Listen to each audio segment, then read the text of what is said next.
breakdown in communication and a race against time as city officials scrutinize the public response to the Bite of Seattle shooting. A newly obtained timeline reveals minute-by-minute actions on the ground. Fox 13's Dan Griffin is at City Hall taking a closer look at what happened and when. On July 26th, SPD deployed resources across units, but as emergency crews got in sync, the flow of public information still ground to a halt. A CARE Seattle timeline we obtained reveals a rapid deployment during the Bite of Seattle shooting. At 6:01 p.m., shots fired at Seattle Center triggers an urgent citywide help the officer broadcast. We talked with retired Seattle Police Deputy Chief Eric Barden Monday. And you have police officers running towards the shots that are being fired. Those folks are heroes. By 6:06 p.m., dispatchers paged supervisors and command staff. As soon as 11 minutes later, SPD's units coordinate gun violence reduction, homicide, crime scene investigation.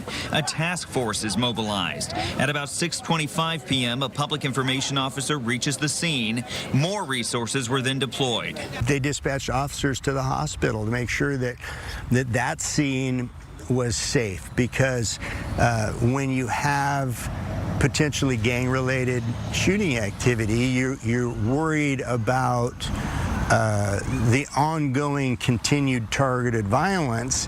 By 6:51 p.m., SWAT is called to the Seattle Center and getting in sync with Seattle Fire by 7:08 p.m.